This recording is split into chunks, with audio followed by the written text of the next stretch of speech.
আওয়ামী যুবলীগ নেতা শামীম মোল্লার মিথ্যা অপপ্রচার, জমি দখল ও সন্ত্রাসী হামলার প্রতিবাদে বাগেরহাটে মানববন্ধন বিক্ষোভ মিছিল অনুষ্ঠিত হয়েছে।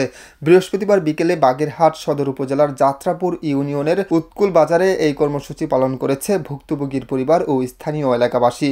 মানববন্ধনে বক্তারা বলেছেন, যুবলীগের প্রভাব খাটিয়ে শামীম মোল্লা ও তার পিতা সাইদ মোল্লা দীর্ঘদিন ধরে সাধারণ মানুষের জমি দখলের পায়তারা চালিয়ে যাচ্ছে।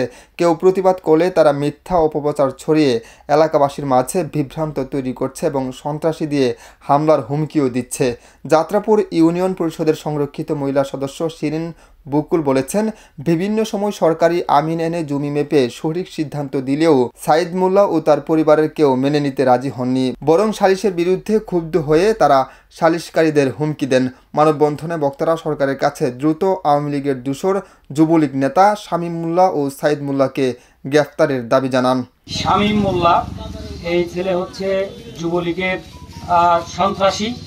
এখনো পর্যন্ত সে এলাকায় কিভাবে আসে আর কিভাবে থাকে আসলে এটা আমার বোধগম্য না। সে এখনো আওয়ামী লীগের সন্ত্রাসী নিয়ে, ছাত্রলীগের সন্ত্রাসী নিয়ে এই এলাকায় গত 2-3 দিন আগে হামলা করছে আমাদের বিএনপির নেতাকর্মীর উপরে। তো আসলে এটা প্রতিরোধ করা দরকার। এটা কঠিনভাবে এই এলাকাবাসী প্রতিরোধ করছে।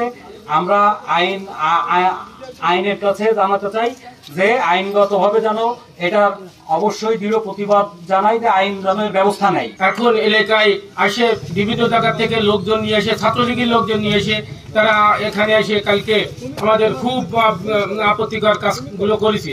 আমরা তাও ঠেকায় এই পদ্ধতি করেছি। এখন আমরা উপযুক্ত বিচার চাই আর শামীম মোল্লার এবং সাইদ মোল্লার আমরা বিচার চাই। এবং ওনার ছেলে শামীম মোল্লা, ওনাদের মূল বক্তব্য হচ্ছে ওনারা যেটা বলবে সালিশ করে সেটাই করতে হবে। আসলে আমার পক্ষে তো তা সম্ভব না। আমরা ন্যায়ের সেবক, আমরা অন্যায়কে প্রতিরোধ করতে চাই। আমাদের সেক্রেটারির নামে বিভিন্ন এবং সালিশগণের নামে বিভিন্ন দুর্নাম ফেসবুকে আর কি পোস্ট করেছি।